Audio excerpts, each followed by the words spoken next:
Alors être chef d'établissement aujourd'hui, c'est un vrai travail d'équipe. Pourquoi ? Parce que tous les jours, nous rencontrons une multitude d'acteurs extrêmement différents. À l'hôpital, il y a plus de 100 métiers. Hors les murs de l'établissement, nous sommes en relation permanente avec l'Agence régionale de santé, les élus, les usagers, de plus en plus, et c'est heureux, et aussi d'autres établissements sanitaires et médico-sociaux. Exemple, afin de pallier les problèmes de démographie médicale, nous venons de signer 2 conventions de partenariat, l'une avec le centre hospitalier voisin et l'autre avec la clinique. En fait, pour moi, être chef d'établissement, c'est avant toute chose faciliter, améliorer le parcours du patient.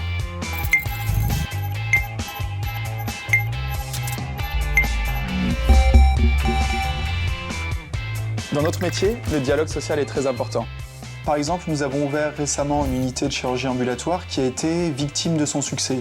Les enquêtes de satisfaction auprès des usagers nous ont signalé des délais d'attente trop longs et les représentants du personnel nous ont signalé des rythmes de travail qu'ils jugent trop intensifs. Ils nous ont demandé une réunion aujourd'hui à ce sujet. Tout le monde est d'accord sur l'intérêt de cette activité. Mon objectif, c'est de trouver avec eux des solutions pour améliorer les organisations de travail.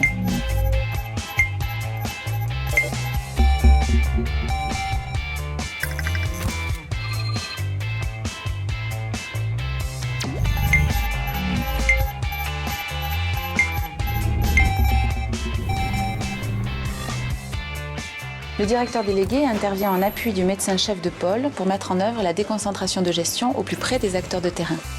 C'est un élément de cohésion institutionnelle très fort, dont le positionnement permet d'ajuster en permanence les moyens aux réels besoins identifiés.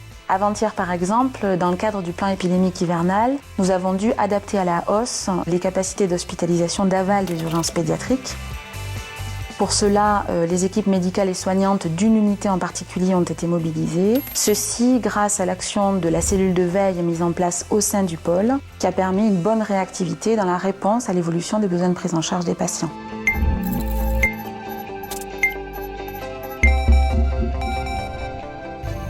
Être directeur général de CHU, c'est fédérer l'ensemble des énergies d'un établissement qui est souvent le premier employeur de sa région, à la fois dans un souci d'excellence et de performance, tout en assurant le rôle d'hôpital de proximité. Mais diriger un CHU, c'est aussi être dans le concret, superviser une opération de construction, comme celle d'aujourd'hui, où on va créer une centaine de lits, qui vont permettre de développer des soins, mais aussi une recherche clinique performante.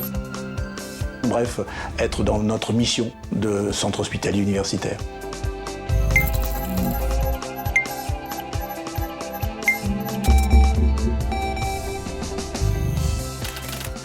Directeur d'hôpital, au bout de 30 ans de carrière, je dirais que c'est vraiment 2 qualités essentielles. D'abord, une éthique de service public.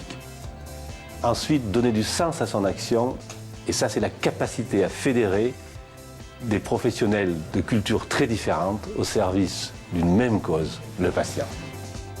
En bref, je dirais que c'est un métier extraordinairement passionnant que je vous invite tous à découvrir et pourquoi pas, je l'espère, à choisir.